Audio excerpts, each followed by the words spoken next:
কবরে রাখা হয়, তখন দুইজন ফেরেশতা তাদের কাছে আসে। ফায়াকুলানি লাহু মার রাব্বুকা, তখন ওই ফেরেশতারা ব্যক্তিটাকে জিজ্ঞাসা করে, তোমার রব কে? মার রাব্বুকা, ফায়াকুলু রাব্বি আল্লাহ। যদি সে মুমিন হয়, ঈমানদার হয়, আল্লাহর হুকুম মতো দুনিয়ার জীবন যাপন করে, তখন সেই বান্দা বলবে রব্বি আল্লাহ, আমার রব হচ্ছে আল্লাহ। ফায়াকুলানি লাহু মা দীনুকা, অতঃপর দ্বিতীয় নম্বর প্রশ্ন করবে ফেরেশতারা, মা দীনুকা, তোমার দিন কি ছিল? ফায়াকুলু দীনি আল ইসলাম, যখন লোকটা ঈমানদার হয় তখন বলবে আমার দিন ছিল ইসলাম। ফায়াকুলানি মা হাযার রাজুলু আল্লাযী বুইসা ফীকুম, তিন নম্বর প্রশ্ন করবে, তোমাদের মাঝে যে লোকটাকে রাসূল করে পাঠানো হয়েছে সেই লোকটাকে।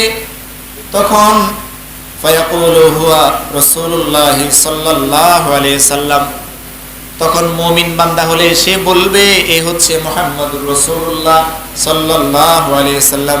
ফায়াকুলানি লাহু মা ইউদরিকা, ফেরেশতাগণ আবার প্রশ্ন করবে, তুমি যে এই উত্তরগুলো দিয়েছো যে রব আল্লাহ, দিন ছিল ইসলাম এবং মুহাম্মদ রাসূলুল্লাহ সাল্লাল্লাহু আলাইহি সাল্লাম আল্লাহর রাসূল, তুমি এগুলা কোথায় থেকে শিখেছো, তুমি কিভাবে জেনেছো? তখন লোকটা বলবে ক্বরাতু কিতাবাল্লাহ, আমি তো আল্লাহর কিতাব পড়েছি, কোরআন পড়েছি, এগুলা কোরআন থেকে জেনেছি। ফাআমানতু বিহি, এবং সেই কোরআনে যে বিধানগুলো দিয়েছে সেই বিধানের উপর ঈমান এনেছি। ওয়াসাদ্দাকতু, এবং আমি মনে প্রাণে বিশ্বাস করে সেগুলোকে সত্যায়ন করেছি, সেগুলোর উপর আমি আমল করেছি। ফাযালিকা কাওলুহু, এরপর আল্লাহ রাব্বুল আলামিন পবিত্র কোরআনে বলেন, ইউসাব্বিতুল্লাহুল্লাযীনা আমানু বিল কওলিস সাবিত, যারা ঈমানদার, যারা দুনিয়াতে আল্লাহকে বিশ্বাস করত, নবীকে রাসূল হিসেবে স্বীকার করে আল্লাহ তাআলার বিধান মোতাবেক যারা দুনিয়ার জীবন কাটিয়ে গেছে, আল্লাহ তাআলা তাদের ব্যাপারে বলেন, তারা দুনিয়াতে যেরকম আল্লাহকে বিশ্বাস করেছে, রাসূলকে বিশ্বাস করেছে, মৃত্যুর পর আল্লাহ রাব্বুল আলামিন কবরে যখন তাকে শায়িত করাবেন তখন সে অটোমেটিক বলতে পারবে, অটোমেটিক তার মনের মধ্যে থাকবে যে আল্লাহ কে ছিল, রাসূল কে ছিল। আল্লাহ তাআলা তখন তাকে সেই দৃঢ়তা দান করবেন, সে জানবে আল্লাহকে এবং রাসূলকে, ফেরেশতাদের উত্তরগুলা সে দিতে পারবে। এরপরে আল্লাহ নবী সাল্লাল্লাহু আলাইহি সাল্লাম বলেন, ফায়ুনাদি মুনাদিন মিনাস সামাই আন সাদ্দাকা আবদি, তখন আসমান থেকে একজন লোক আহ্বান করে বলবে, ও আমার ফেরেশতারা, ফাফরিশুহু মিনাল জান্নাহ, আমার বান্দা যে উত্তরগুলা দিয়েছে তোমরা এই উত্তরে সন্তুষ্ট হয়ে তাদেরকে তোমরা জান্নাতের বিছানা বিছিয়ে দাও। ওয়া আলবিসু মিনাল জান্নাহ, এবং তার জন্য জান্নাতের পোশাক নিয়ে যাও, তাকে জান্নাতের পোশাক পরিয়ে দাও। ওয়াফতাহু লাহু বাবান ইলাল জান্নাহ, এবং তার কবরের সাথে এবং জান্নাতের সাথে একটা রাস্তা খুলে দাও, যাতে সে জান্নাতের আরামায়েশ তার কবর আসতে পারে, সেই সুযোগ করে দাও। ফায়ুফতাহু ক্বালা ফায়াতিহি মিন রাউহিহা ওয়া তিবিহা, তখন কি করা হবে? ফেরেশতাগণ আল্লাহ তাআলার হুকুমে তার কবরের সাথে এবং জান্নাতের সাথে একটা দরজা খুলে দিবে, সেখান দিয়ে জান্নাতের আরামায়েশ, সুগন্ধি এবং আরামায়েশ আসতে থাকবে। ওয়ায়ুফসাহু লাহু ফিহা মাদ্দা বাসরিহি, এরপরও শেষ নয়, আল্লাহর নবী বলেন তার কবরকে একেবারে প্রশস্ত করে দেওয়া হবে, তার চোখ যতটুকু যায়, যত দূর সে দেখতে পায়, যদিও 3.5 হাত কবর, আল্লাহ রাব্বুল আলামিন খুশি হয়ে তার কবরকে এত বিশাল প্রশস্ত করে দিবে, যতটুকু সে চোখে দেখতে পায় এত বিশাল কবরের মধ্যে আল্লাহ তাআলা বালাখানা তৈরি করে দিবে। এটা কার জন্য? মুমিন বান্দার জন্য। এরপর আল্লাহর নবী হাদিসের দ্বিতীয় অংশে বলেন, আম্মাল কাফির, যদি লোকটা কাফের হয়, যদি লোকটা বেঈমান হয়, তাহলে তার কি অবস্থা হবে? ক্বালা ওয়া ইউআদু রূহুহু ফি জাসাদিহি ওয়া ইয়াতিহি মালাকান, যখন তাকে কবরে রাখা হবে তখন দুইজন ফেরেশতা চলে আসবে, ফায়ুজলিসানি বিহি, তাকে বসিয়ে ফেলবে ফেরেশতারা। ফায়াকুলানে, দুইজনে এবার তাকে সওয়াল জবাব করা শুরু করে দিবে। মার রব্বুকা, প্রথম প্রশ্ন বলবে যে মার রব্বুকা, তোমার রব কে? ফায়াকুলু হা হা লা আদরি, তখন লোকটা বলবে হায় হায় আমি তো জানি না, লা আদরি আমি কিছুই জানি না। ফায়াকুলানি লাহু মা দীনুকা, অতঃপর ফেরেশতারা দ্বিতীয় নম্বর প্রশ্ন করবে যে তোমার দিন কি ছিল? তখন সে উত্তর দিবে হা হা লা আদরি, হায় আমি তো জানি না, এটার উত্তর কি হবে আমার জানা নেই। ফায়াকুলান মা হাযার রাজুল আল্লাযী বুইসা ফীকুম, তিন নম্বর প্রশ্ন করা হবে যে যেই নবীকে তোমাদের কাছে পাঠানো হয়েছে সেই নবীর পরিচয় কি তুমি জানো, সেই লোকটাকে? তখন ফায়াকুলু হা হা লা আদরি, সেই ব্যক্তি বলবে না না আমি জানি না, হায় হায় আমার কি হলো, আমি তো এই প্রশ্নের উত্তর জানি না। ফায়ুনাদি মুনাদিন মিনাস সামাই, সাথে সাথে আসমান থেকে একটি ডাক আসবে এবং ডাক দিয়ে বলবেন কাজ্জাবা, আমার বান্দা তো মিথ্যা বলেছে, কেননা সে দুনিয়াতে এই প্রশ্নের উত্তর শিখে আসে নাই, দুনিয়াতে সে ওই ধরনের আমল করে নাই, যার কারণে আজকে সেইটার উত্তর দিতে পারতেছে না। সুতরাং ফেরেশতারা কি করো, ফাফরিশুহু মিনান নার, ও আমার ফেরেশতারা এই বান্দার কবরে তুমি জাহান্নামের বিছানা বিছিয়ে দাও। ওয়ালবিসুহু মিনান নার, এবং তার গায়ে জাহান্নামের পোশাক পরাইয়া দাও। ওয়াফতাহু লাহু বাবান ইলান নার, এবং জাহান্নাম থেকে তার কবরে একটা দরজা মেলে দাও, যাতে সে এই কবর মধ্যে থেকে জাহান্নামের যত যন্ত্রণা যত শাস্তি সে ভোগ করতে পারে। ফায়াতিহি মিন হাররিহা ওয়া সামুমিহা, যাতে দুর্গন্ধ পচা যত নিকৃষ্ট যত কিছু আছে সব কিছু যাতে সে এই কবর মধ্যে আযাব ভোগ করতে পারে। ক্বালা ওয়ায়ুদাইয়িকু আলা কবরিহি হাত্তা তাখতালিফা ফি আদলাউহু, এরপরেও শেষ নয়।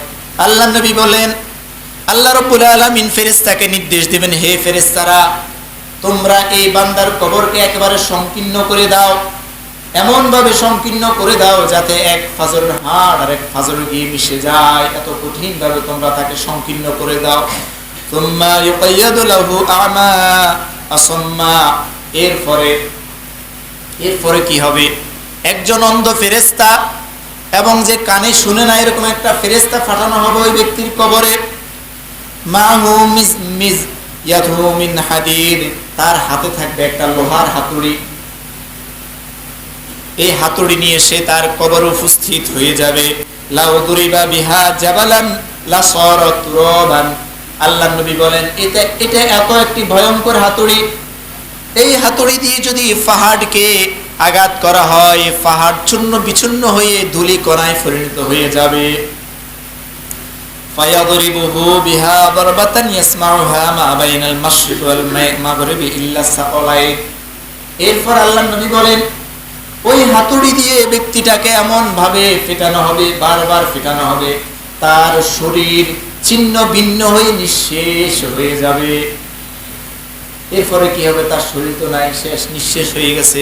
আল্লাহর নবী বলেন ফায়াসিরু তুরাবান সুম্মা ইউআদু ফীহির রূহ, তার শরীরকে আবার একসাথ করা হবে, একসাথ করে আবার এভাবে তাকে আযাব দেওয়া হবে, দিতে দিতে এভাবে একেবারে কিয়ামত পর্যন্ত এভাবে তার কবরে আযাব চলতে থাকবে। নাউযুবিল্লাহ। কার কবরে? যে ব্যক্তি আল্লাহর বিধান পালন করে নাই, যে নিজের মন গড়া জীবন চালিয়েছে, নামাজের খবর নাই, রোজার খবর নাই, হালাল হারাম মানামানি নাই, যেভাবে ইচ্ছা সেভাবে চালায়, আল্লাহ বলে সেইভাবে যাও, সে অন্যদিকে চলে যায়, তার জন্য কবরে এত কঠিন আযাব, এমন হাতুড়ি দিয়ে তাকে মারা হবে যেই হাতুড়ি দিয়ে যদি পাহাড়কে একটা আঘাত করা হয় সে পাহাড় চূর্ণ বিচ্ছিন্ন হয়ে নিঃশেষ হয়ে যাবে, মানে ধূলিকণায় পরিণত হয়ে যাবে। আর সেই হাতুড়ি দিয়ে আপনার এই শরীরে আঘাত করা হবে, শরীরটা কিন্তু তখন এই 3.5 হাত থাকবে না, শরীরকে অনেক বিশাল আকার ধারণ করানো হবে। শুধু যে চামড়া, আমাদের চামড়া যেটা 1 ইঞ্চিও নেই, চামড়াকে 42 হাত মোটা করা হবে, এত বিশাল একটা দেহ বানিয়ে তারপর ওই দেহের মধ্যে শাস্তি দেওয়া হবে। কারণ এই ছোট্ট দেহে যদি আঘাত করা হয় শাস্তি কম পাবে, যখন আপনার শরীরটাকে বিশাল আকার ধারণ করানো হবে তখন আপনার শাস্তিটাও আপনি অনেক বড়ভাবে অনেক কঠিন শাস্তি ভোগ করা হবে। এই কারণে আমাদেরকে এই দুনিয়াতে থাকতে আল্লাহ তাআলা পরকালীন যে মেসেজ দিয়েছেন, যে বার্তা, যে নবী রাসূল পাঠিয়ে আমাদেরকে যে সতর্ক করেছেন, সেই সতর্ক হওয়া দরকার। আমাদের সময় প্রায় শেষ পর্যায়ে একটি হাদিস বলে আমি আমার আলোচনা শেষ করব।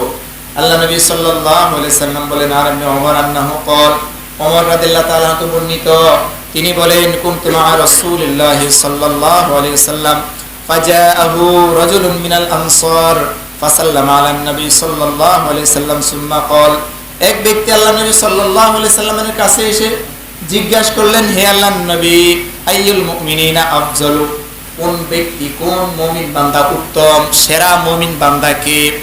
ক্বালা আহসানুহুম আখলাকা, আল্লাহ নবী সাল্লাল্লাহু আলাইহি সাল্লাম বলেন, ওই ব্যক্তি হচ্ছে উত্তম মুমিন যার চরিত্র ভালো, যার আচার আচরণ ভালো, লেনদেন ভালো, মানুষের সাথে উঠা বসা ভালো, মানুষকে কষ্ট দেয় না, অহংকারী করে না, এভাবে যার চরিত্র ভালো সে হচ্ছে উত্তম মুমিন। ক্বালা ফাইয়ুল মুমিনুনা আকিয়াসু, আল্লাহ নবীকে দ্বিতীয় নম্বর প্রশ্ন করলেন, হে আল্লাহ নবী, বুদ্ধিমান মুমিন কে? যে ব্যক্তি বুদ্ধিমান, বুদ্ধিমান একজন মুমিনের বৈশিষ্ট্য বলেন। তখন আল্লাহ নবী বলেন, আকসারুহুম লিল মাউত যিকরান ওয়া আহসানুহুম লিমা বাদাহু ইস্তিদাদান উলাইকাল আকিয়াস, আল্লাহ নবী বলেন, ওই ব্যক্তি হচ্ছে বুদ্ধিমান যে ব্যক্তি বেশি বেশি মৃত্যুর কথা স্মরণ করে এবং মৃত্যুর পরবর্তী জীবনের প্রস্তুতি গ্রহণ করে, সেই ব্যক্তি হচ্ছে বুদ্ধিমান মুমিন। তাহলে আমাদেরকে বুদ্ধিমান মুমিন হতে হবে। আমরা বুদ্ধি খাটিয়ে দুনিয়াতে বিশাল বিল্ডিং করে ফেলি, কিন্তু যদি আপনি বুদ্ধিমান মুমিন হন তাহলে আপনি পরকালের প্রস্তুতিটা এক নম্বরে গ্রহণ করবেন। কিন্তু আমরা আমাদের সেই বুদ্ধি খাটিয়ে কি করি? মানুষের টাকা বিভিন্নভাবে আত্মসাৎ করে, বিভিন্নভাবে কেড়ে নিয়ে, যেহেতু আমার ক্ষমতা আছে, পাওয়ার আছে, আমরা সেই বুদ্ধি খাটিয়ে কি করি? দুনিয়াকে অর্জন করি, দুনিয়ার বিশাল অট্টালিকা, গাড়ি বাড়ির মালিক হয়ে যায়। কিন্তু আল্লাহ নবী বলেন, প্রকৃত বুদ্ধিমান ওই ব্যক্তি যে ব্যক্তি দুনিয়াতে থাকতে পরকালীন যে সামানা, পরকালে গেলে তার যেটা দরকার হবে সেই সামানা যে ব্যক্তি অর্জন করতে পারে, সে হচ্ছে প্রকৃত বুদ্ধিমান। আর আমরা দুনিয়ার বুদ্ধিমান হয়ে দুনিয়ায় কামাই করি, সুদে ঘুষে হালাল হারামে চলে বিশাল টাকার মালিক হয়ে যায়, আমাদেরকে মানুষ বলে বুদ্ধিমান। কিন্তু না, আসলে এরা বুদ্ধিমান না, এরা বোকা, এরা গর্দভ গাধা। কেননা এরা দুনিয়ার 3 দিনের দুনিয়াকে এত বিশাল ভাবে চাকচিক্য করে, এত বিশাল ভাবে তারা দুনিয়ার আয়োজন করে, মনে করে যে আর তাদেরকে মরা লাগবে না, দুনিয়াই তাদের শেষ। কিন্তু যে ব্যক্তি প্রকৃত বুদ্ধিমান, সে দুনিয়ার জীবন যেভাবে হোক চলে যাবে, এভাবে রেখে পরকালকে সে সুন্দর করে। কেননা দুনিয়াতে সে 60 বছর 70 বছর বাঁচবে, কিন্তু মৃত্যুর পর তার জীবন শুরু হবে আর শেষ হবে না। এই কারণে প্রকৃত বুদ্ধিমান ওই ব্যক্তি যে ব্যক্তি দুনিয়াতে থাকতে পরকালীন জীবনের প্রস্তুতি গ্রহণ করে, 5 ওয়াক্ত নামাজ পড়ে, সুদ ছেড়ে দেয়, ঘুষ ছেড়ে দেয়, অন্যায় কাজ ছেড়ে দেয়, অন্যের জমিন অবৈধভাবে ভোগ না করে এবং মানুষের সাথে সুন্দর আচরণ করে, উঠা বসা, লেনদেন, চলাফেরা সুন্দরভাবে যে ব্যক্তি করে, সেই হচ্ছে প্রকৃত বুদ্ধিমান।